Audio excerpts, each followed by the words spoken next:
Bonjour à tous, merci de nous retrouver pour ce nouvel hebdo. Nous sommes cette semaine à Uxenier, devant l'ancienne filature des fils de Victor Perrin, qui est en cours de réhabilitation. Il y a tout un pôle culturel qui a été créé, un écoquartier, on en parle tout de suite.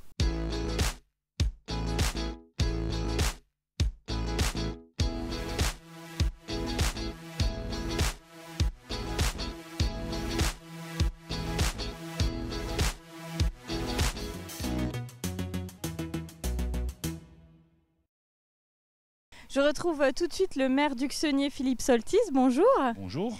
Alors, nous sommes là devant cette ancienne filature des fils Victor Perrin, dans votre commune d'Uxenier, qui a été fermée en 2005 et qui a été rachetée ensuite par la commune. Il y avait un projet derrière dès le départ, hein, c'est ça ? C'est-à-dire qu'au tout départ, il y avait surtout le projet de maintenir, de réhabiliter cette friche. Donc dans un premier temps, il y avait deux privés qui ont racheté. Après, il y a eu un dépôt, il y a eu un problème au niveau du tribunal. Il y en a un qui a lancé l'appel au tribunal. Ça a été relancé. Et là, à ce moment-là, on s'est posé la question de savoir si nous, communes, on ne voulait pas faire l'acquisition du site. C'était une opportunité, C'était une opportunité, mais qui coûtait cher quand même à l'époque. Mais bon, on a été très bien aidé par l'EPFL. Donc, merci à l'EPFL de son aide. Donc, on a transféré notre droit de préemption à l'EPFL, qui ont acheté le site pour nous. Juste pour rappel, le site, c'était 5,5 hectares, dont 3,5 hectares de bâtiments. Oui, donc il faut se représenter qu'il y avait des bâtiments partout, en fait, là où on se situe. situe. Tout ça, c'était des bâtiments. Hein. Donc le PFL a racheté, ils sont occupés de tout ce qui était dépollution, des constructions, des amiantages. Et puis après, on a racheté le site un peu comme il serait derrière vous, là, un peu en friche, quoi, si on peut dire ça comme ça, mais prêt à vendre à des investisseurs. Oui, parce que du coup, les travaux n'ont commencé que des années plus tard, en 2014, c'est ça, la destruction, les chantiers Voilà, le début de la déconstruction a eu lieu en septembre 2014, pour se terminer en juillet 2015. Ça a duré une petite année, mais bon, il y avait quand même... Parce qu'avant, il a fallu faire des tas d'études, des études environnementales, des études sur l'amiante, faire le désamiantage et la dépollution, et seulement après la déconstruction. Donc fin 2015, tout était par terre. Et donc là, 2022, 7 ans après, il y a beaucoup de choses qui ont changé, pas mal de maisons. À quoi ça ressemble aujourd'hui? Qu'est-ce qu'on a autour de nous? Ça ressemble au scénario qui avait été proposé, où il y avait 3 tiers sur le site, un tiers habitat, un tiers service et un tiers développement économique, artisanat. Ce qu'on appelle un écoquartier en fait aujourd'hui. Et en plus, on est dans une phase de labellisation écoquartier. Donc c'est pour ça que vous retrouvez beaucoup de... Il y a le traitement des eaux. Le traitement des eaux est fait en traitement des eaux de surface, c'est-à-dire qu'il n'y a pas de réseau. Les eaux s'écoulent dans ce qu'on appelle maintenant des noues paysagères. Dans le temps, on disait des fossés, mais là c'est la noue paysagère, où l'eau s'écoule et est filtrée naturellement, et se réinfiltre dans le sol, quoi. Donc on parle d'une dimension service. En l'occurrence, on a derrière nous un pôle de santé qui n'est pas encore ouvert, mais qui faisait partie du projet ici. Hein. Non, ça ne faisait pas vraiment partie du projet. Ah, ça s'est rajouté. D'accord. Oui, parce qu'on avait l'idée d'avoir un pôle de service, mais on ne savait pas spécialement. Alors c'est vrai que l'histoire des médecins, ça nous avait toujours quand même trotté dans l'esprit, parce que c'est des choses qu'il faut qu'on arrive à conserver dans nos communes, c'est de plus en plus difficile. Donc l'année dernière, on s'est lancé dans la construction d'un pôle médical. Donc il va accueillir 2 médecins, il reste un cabinet de libre, s'il y en a un qui est intéressé pour venir à Uxenier, 2 cabinets d'infirmières. Et juste à côté, il y a des particuliers qui ont acheté une parcelle pour faire un cabinet de kiné. Et il va y avoir également une pharmacie. Et la pharmacie, excusez-moi, j'oublie la pharmacie. La pharmacie, elle va juste derrière moi. Donc il y aura tout ce qu'il faut finalement pour se faire soigner ici, dans cet écoquartier. Il y aura tout ce qu'il faut pour vivre, parce que une fois qu'il y a les maisons, là-bas, vous avez des logements au PHE, l'Office public d'Épinal. Vous avez un supermarché de proximité. Vous avez tout ce qui est les soins, la santé. Là, il y a la grande salle dans laquelle on y fait toute activité. Avec l'Ursibar, c'est ça. Il y a l'Ursibar qui ouvre régulièrement tous les mois et demi, tous les 2 mois. Il y a une salle d'expo pour tout ce qui est culture. Donc un vrai pôle d'activité finalement ici. Un vrai pôle d'activité complet. Et par un temps, dans les scénarios qui nous avaient été proposés par le PFL, il y en avait un où il nous proposait de délocaliser la mairie et de ramener ça ici. Mais on ne veut pas faire ça, puisque Uxenier, c'est Uxenier. On ne va pas dénaturer le centre-ville. Tout à fait. Non. On veut bien réhabiliter le site ici, mais pas dénaturer la commune complète. Très bien, merci Philippe Soltis. Vous avez parlé de ce pôle culturel que vous avez développé, on en reparlera dans un instant. On fait d'abord une première pause dans cette émission et il y en a d'autres qui ont décidé de réhabiliter une friche industrielle du côté de Jean-Ménil. C'était une ancienne usine de poterie, on regarde ça et on se retrouve juste après.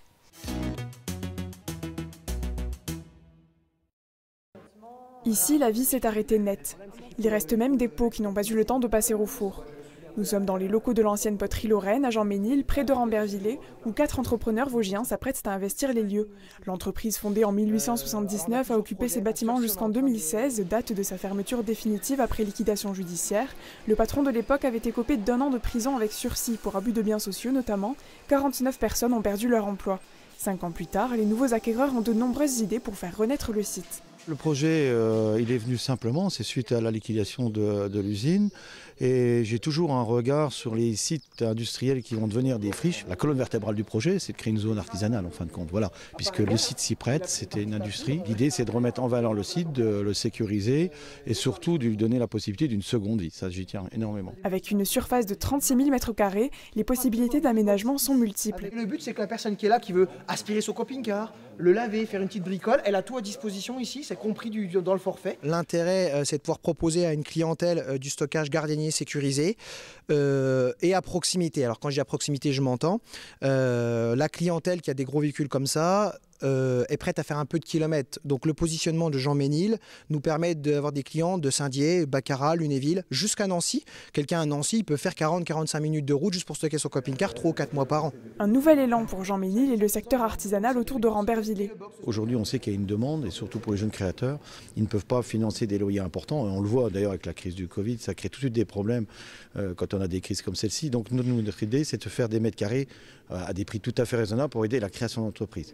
Il faut savoir que sur Jean-Ménil, il y a plus d'une quarantaine d'artisans et qui sont à la recherche. Aujourd'hui, j'ai des demandes d'artisans qui ont besoin de s'agrandir avec peu de moyens et qui sont même sur d'autres villes aux alentours de Rambervillers qui reviendraient créer de l'activité ici. Donc c'est tout bénéfice pour eux comme pour la commune de Jean-Ménil. Les 4 associés espèrent réhabiliter l'ensemble des bâtiments et donc éviter toute destruction de ce patrimoine industriel. Ils prévoient de commencer les travaux d'ici quelques semaines. Nous nous retrouvons ici à Uxenier dans cette ancienne filature des fils de Victor Perrin, dans cette ancienne salle des transformateurs électriques. Je vous retrouve Philippe Soltis, je rappelle que vous êtes maire d'Uxenier, et on retrouve également Pascal Gillet. Vous êtes vice-président de l'association Grand Angle. Bonjour. On va revenir un petit peu sur cette association. Alors cet ancien site industriel, vous teniez à le réhabiliter, mais donner un aspect vraiment axé sur la culture, c'est bien ça, hein? C'est-à-dire que ça s'est fait assez fortuitement parce qu'on a constaté au niveau du conseil municipal qu'on avait un problème vis-à-vis de la culture. Donc on cherchait différents moyens de développer la culture sur Uxenier et il se fait que la commune a souhaité garder ces locaux-là pour les préserver de la démolition, pour avoir un passé et une mémoire du passé d'Uxenier. Et qui en fin de compte vont très bien à la culture, puisque tous les artistes qui viennent ici nous disent que ça leur plaît, qu'il ne faut rien toucher, qu'il faut... Donc voilà, ce qui fait qu'on a lié deux choses en même temps, le maintien des bâtiments et surtout l'occupation. Parce que les maintenir, c'est bien beau, mais si les maintenir pour rien, c'est pas le top. Alors ce qui s'est passé, c'est que vous avez signé une convention en février dernier avec l'association Grand Angle, justement.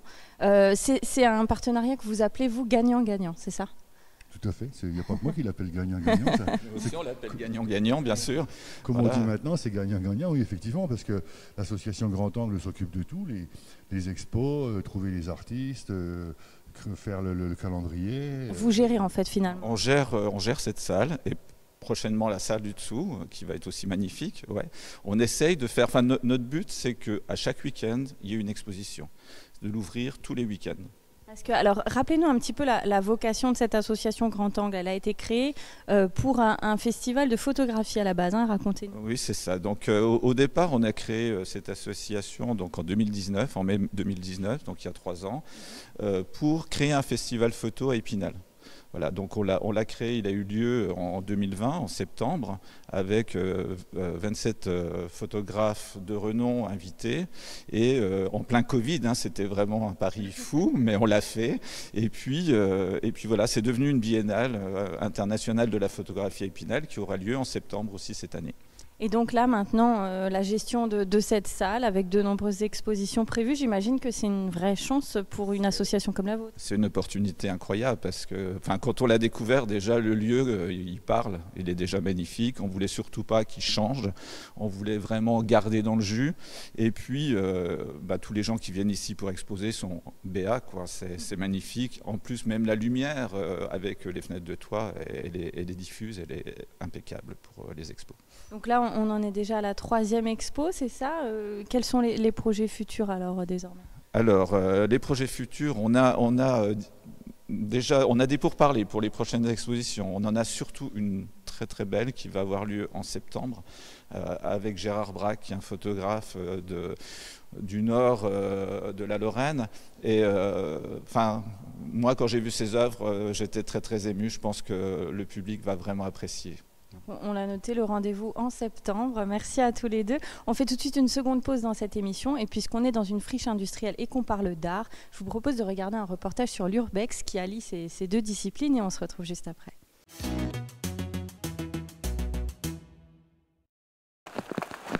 Une usine désaffectée ou une maison abandonnée, une porte ou une fenêtre ouverte, il n'en faut pas plus pour attiser la curiosité de Carmen et Sylvain. Ce couple est passionné par l'urbex, l'exploration urbaine, comme dans cette vieille habitation située dans un petit village que nous ne citerons pas. Ils entrent, s'ils trouvent une ouverture, c'est la condition sine qua non, ils observent et ils photographient les lieux. Il est complètement meublé, encore tous les effets personnels, et on voit bien avec les toiles d'araignée, le moisi au mur, le plancher moisi pourri aussi. C'est quoi là, c'est vraiment les traces du temps sur. On a l'impression que les gens ils sont partis et le temps s'est arrêté, quoi. Moi, avant de faire des photos, ce que j'aime bien, c'est regarder partout. Je regarde s'il y a des courriers, s'il y a des photos de famille. Alors je regarde un petit peu tout ça pour essayer de comprendre pourquoi ils sont partis, pourquoi il n'y a plus personne, pourquoi ils ont tout laissé comme ça. On se pose des questions. Cette pratique n'est évidemment pas vraiment légale, elle est même carrément illégale si les sites visités appartiennent encore à quelqu'un ou si un arrêté a été pris pour en interdire l'accès. Elle peut être aussi dangereuse. Carmen et Sylvain se sont d'ailleurs déjà blessés dans des sites comme celui-ci, une ancienne entreprise laissée à l'abandon, mais comme beaucoup en France, en Europe et dans le monde, la curiosité et l'envie de découvrir ce qui se cache derrière ces murs décrépits sont plus fortes que tout, que le risque de se faire mal ou celui de se faire prendre. Et pour les deux Vosgiens, ça fait plusieurs années que ça dure. Là-bas, je faisais de la photo, et c'est au club photo Noir et Couleur. Il y avait des amis qui faisaient de l'urbex, ils ont fait un château abandonné. J'ai vu les photos et j'ai tout de suite adoré, quoi. Et du coup, je me suis dit, bah voilà, c'est ça qu'il faut que je fasse. Et du coup, j'ai pas arrêté, ça fait 6 ans. Là. Déjà, il y a l'interdit. Il y a l'adrénaline et tout, c'est génial. On a déjà fait des lieux autorisés, mais c'est pas pareil. Et parfois, le site découvert n'a aucun intérêt photographique. Il est donc abandonné une nouvelle fois. Les autres font l'objet de nombreuses publications sur les réseaux sociaux ou même d'expositions sans jamais laisser, bien sûr, aucun indice géographique. Les urbexeurs gardant jalousement leur secret pour éviter que ces endroits soient trop visités, qu'ils soient pillés, dégradés ou détruits. Nous nous retrouvons ici à l'intérieur de l'ancienne filature des fils Victor Perrin. Je suis avec Daniel Mout. Bonjour. Bonjour. Alors vous êtes un ancien ouvrier de cette usine. C'est d'ailleurs vous qui avez fait la fermeture en 2005. Exactement. Vous avez passé combien d'années ici? 40. Donc toute votre carrière en fait. Toute ma carrière. Et alors racontez-nous à quoi ça ressemblait avant ici, hein? Parce que là on s'est devenu un bar salle, associatif, mais... dans cette salle. Ouais. Ici c'était l'emplacement des chaudières. Il y avait 2 chaudières à l'époque à charbon tout au départ, et après elle est arrivée le fioul, l'eau, et après le gaz. Donc j'ai connu les 3. Donc c'est une usine qui date de quand? 1902. D'accord. Et au plus fort de l'activité, il y avait combien de salariés 500. ici? 500. Donc il faut s'imaginer que c'était voilà, des bâtiments partout autour de nous, c'est ça? Ah ben c'est tout à fait ça. Depuis, bon là on voit la forêt là-bas, jusque derrière là-bas c'était que des bâtiments. Alors là maintenant on est en 2022, voilà, ça fait un certain nombre d'années que ça a fermé, hein. Bientôt 20 ans d'ailleurs. Donc vous avez vu le site se transformer, qu'est-ce que vous en pensez? Ça a été en réhabilité, on en a gardé une partie, c'est important ce patrimoine? Pour moi oui c'est important, puisque, déjà de voir la cheminée, puisque la cheminée j'ai toujours vu depuis tout petit. Donc c'est très important, et puis le site est agréable maintenant. Avant, on trouvait que c'était agréable puisque c'était des usines, ça faisait du bruit, il y avait du monde tout le temps. Bon, maintenant, c'est plus pareil, c'est plus la même vie. Mais c'est agréable, c'est bien fait. On redonne vie en tout cas à tout ce quartier, ce qui est quand même une manière de préserver ce lieu. Oui, surtout que, comme moi, j'ai vu les bâtiments se détériorer au fil des ans. Quand ça a été écroulé, franchement, ça a été bien. J'imagine ça fait un pincement au cœur. Bah oui, mais bon, c'est bien. Donc voilà, là on revient avec plaisir, c'est ça? Oui. Oui. Très bien. Merci beaucoup Daniel d'avoir répondu à nos questions. À vous. On regarde tout de suite les infos de la semaine.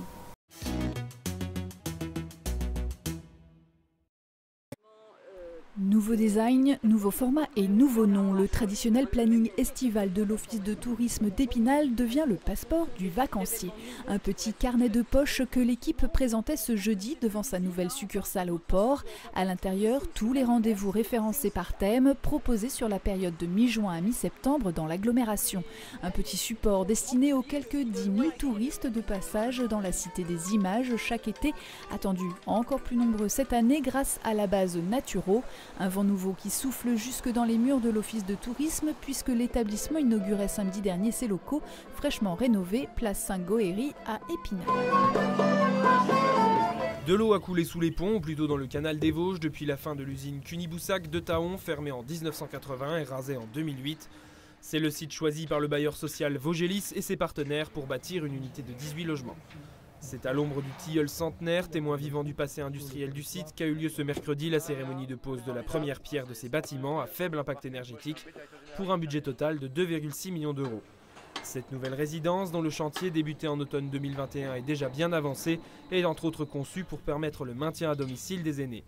Les bâtiments rejoindront, sauf retard, le parc des 878 logements déjà existants sur la commune au deuxième trimestre 2023. Nous irons nous promener en carrosse. Nous irons nous promener en carrosse. Un peu plus le ton. Nous irons nous promener en carrosse.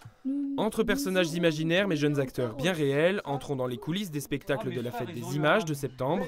Une dizaine d'enfants de primaire se donnent rendez-vous tous les jeudis pour enregistrer la bande sonore de leur réalisation, l'histoire du Chaboté en théâtre de papier. Ces jeunes du centre Bitola Chambauvert incarnent les voix de personnages fantastiques qui prennent vie dans nos oreilles au studio d'enregistrement Microclimat à Épinal. Une réalisation en partenariat avec l'atelier d'Images Plus à découvrir donc lors de la prochaine fête des images. Au secours, au secours! Et voilà, l'hebdo est terminé pour aujourd'hui. J'espère que cette édition vous a plu. N'hésitez pas à venir vous aussi visiter les expositions à venir. Quant à nous, on se dit à la semaine prochaine.